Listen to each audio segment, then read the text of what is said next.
The topic is peritoneal dialysis. Let's talk about the pathophysiology. When we talk about peritoneal dialysis, this will mimic the function of the kidneys by using the peritoneum as the semipermeable membrane.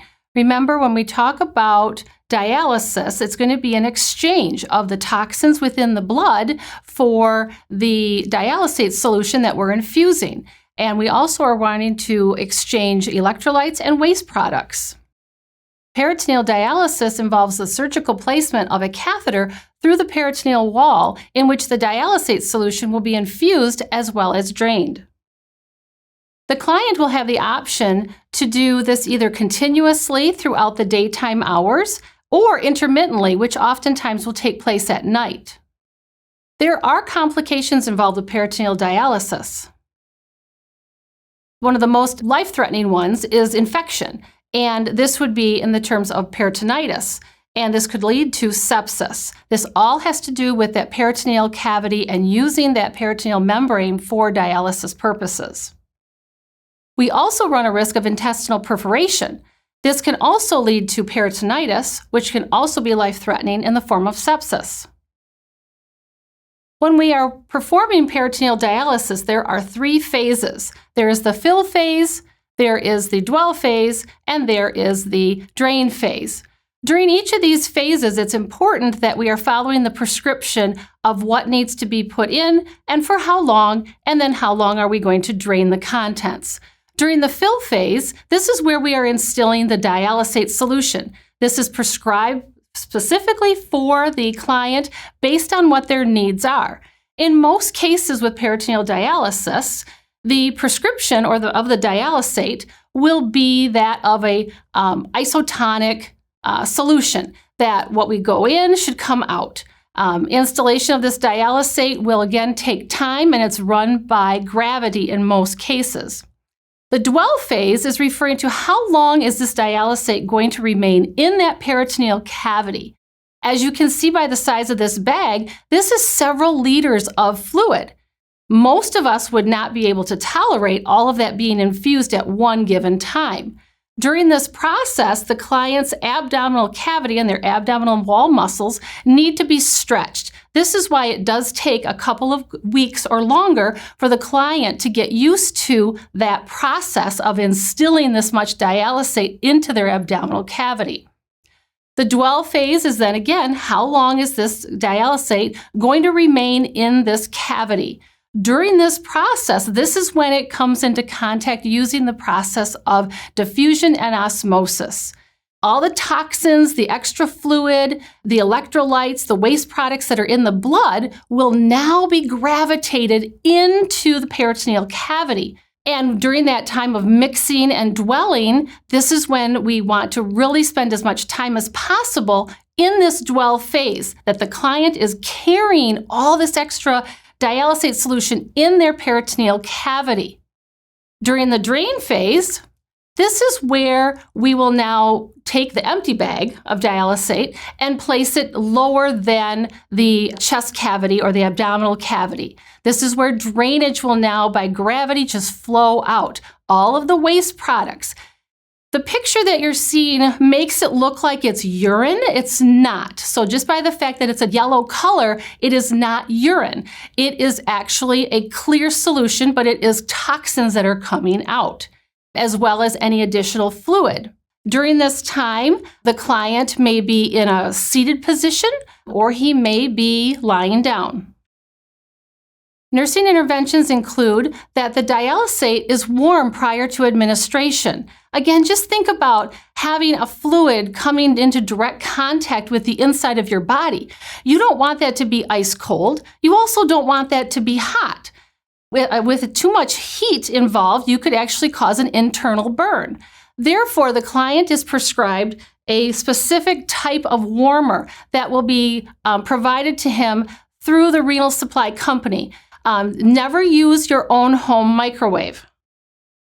When assessing the dialysate catheter, we want to always wear a mask. One of the biggest things that we teach in the home to these clients who are performing peritoneal dialysis is sterile technique. One of the very few times that we do teach sterility in the home environment involves peritoneal dialysis. So the client is taught to wear a mask before they are hooking up their dialysate solution to their catheter. Again, teaching them aseptic technique is very important. They will cleanse around the insertion site, as well as cleansing around where the adapter from the catheter will go into the dialysate tubing. We always want to make sure that that dressing around the peritoneal catheter is dry and sterile. Anytime this dressing comes in contact with moisture, it is now becoming an infection risk, and that dressing must be changed immediately. Oftentimes, as we spoke earlier, the client does not tolerate the initiation of this peritoneal dialysis. In that situation, especially in those first couple of weeks, we will teach the client to slow that rate down. We don't want to just stop it abruptly. We want to administer it as the client can tolerate it. This may take longer in the beginning of the process of dialysis than once they get used to it. Again, it's all about that abdominal stretch. We want to keep that drainage bag below the dialysate catheter as much as possible when it is draining. Additional nursing interventions. When to notify the healthcare provider.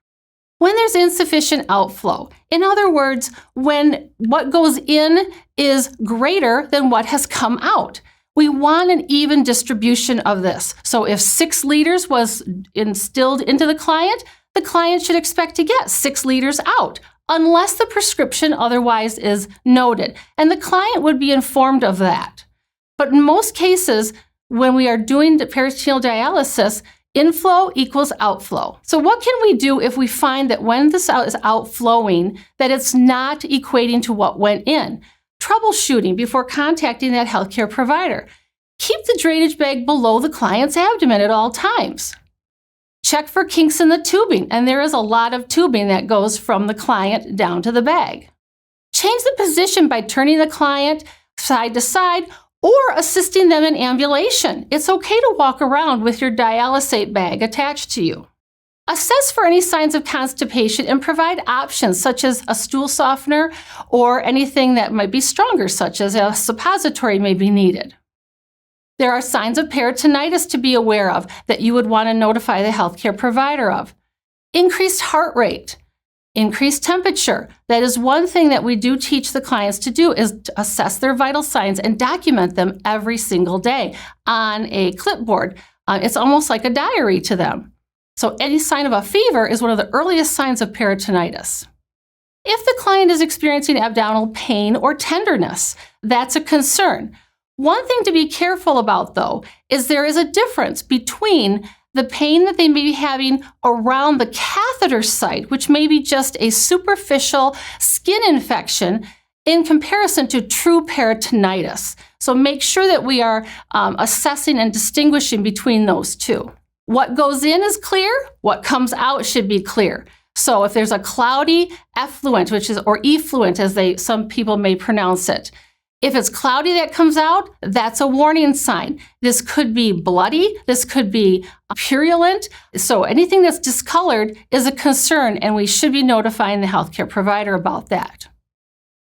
Again, looking at abnormal outflow characteristics that we talked about to begin with. Again, clear goes in, clear goes out. Always teach that to our clients. Additional nursing interventions include a further assessment of what to do if we suspect peritonitis. We want to make sure that we drain as much of the dialysate solution as possible from the abdomen. Collect the tubing as well as the drain bag. All of that is to be contained into a container. It is then to be sent to the laboratory for both culture and sensitivity. Prepare to administer antibiotics. Now, one of the good things that's happening now with antibiotic administration with true peritonitis is that the antibiotics can actually be administered directly into the peritoneum through the dialysate bag. So the whole process of doing PD does not have to stop because they get diagnosed with peritonitis. Again, we're looking at abnormal outflow characteristics. Is it cloudy? Again, big sign for infection. Is it bloody? Again, in the very beginning, expected during the first few exchanges, but later indicates more of a vascular issue. If there is a fecal brown color, there could be a good indication that there's intestinal perforation happening. Again, alert that healthcare provider. We look at care and maintenance overall. Sterile dressing, sterile connection. And finally, self-assessment is very, very important. We teach the clients that it's so important for them to weigh themselves daily, assess their vital signs, and document both those elements in their journal or on their clipboard so that they can share that information with their healthcare provider as needed.